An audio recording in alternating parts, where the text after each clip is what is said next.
Okay students, our next topic in sequence is electric potential difference.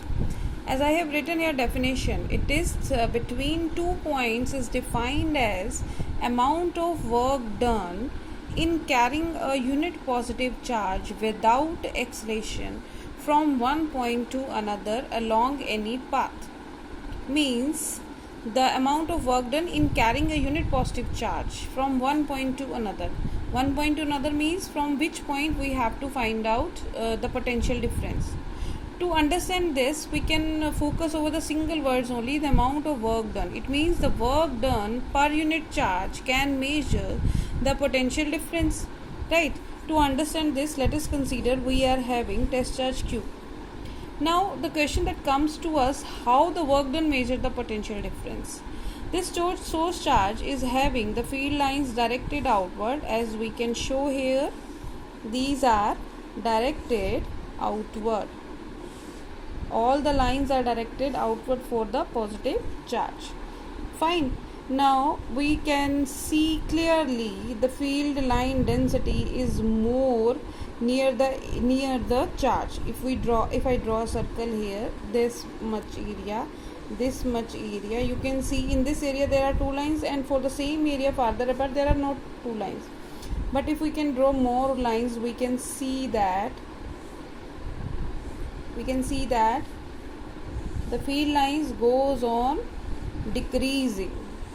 Here in this area there could be more lines, but here only few lines enter. It means the density of field lines is more near the charge and density of field lines is lesser.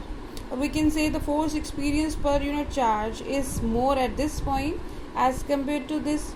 So we can say, in other words, the degree of electrification of the body, if we keep here, is more as compared to this. Or in other words, we can say the potential at this point is more and potential at this point is lesser.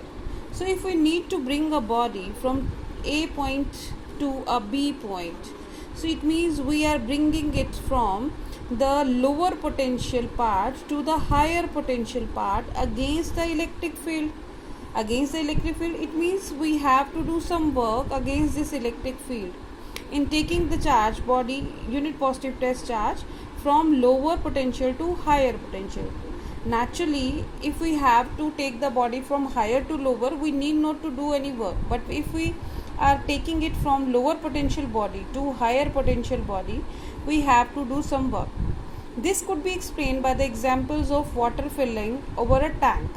When we have to fill the water tank, we have to use the electric motor to fill it. Means we have to consume electrical energy. Some work has to be done, right? Similarly, if we are taking the charge from the lower potential body to higher potential body, some work has to be done, and that work done is measured by the potential difference. If the potential difference at this is more as compared to this, right, so work has to be done. If both the potentials are same, no work is to be done. So basically the work done per unit charge measures the potential difference. So this is known as the potential energy. So this work done per unit charge measures the potential difference. We know that the potential is measured in volt and work done is measured in joule and charge is measured in coulomb. So volt is equal to joule per coulomb is its units. And if we want to write the dimension formula, work done is force into displacement, MLT minus 2. MLT minus 2 is force and displacement is L, and coulomb is charge is AT. So we can write ML2T minus 2 and 1 minus more minus 3, A minus 1 is the unit for potential difference, dimension formula for potential difference. So this is how we can measure the potential difference. Now again, here is the word that for work done in carrying the unit positive charge without acceleration. Without acceleration means the force which we are applying to take the positive charge from A to B, that must be equal and opposite to the force of this field. Then only it is possible that the body is moving without acceleration, right?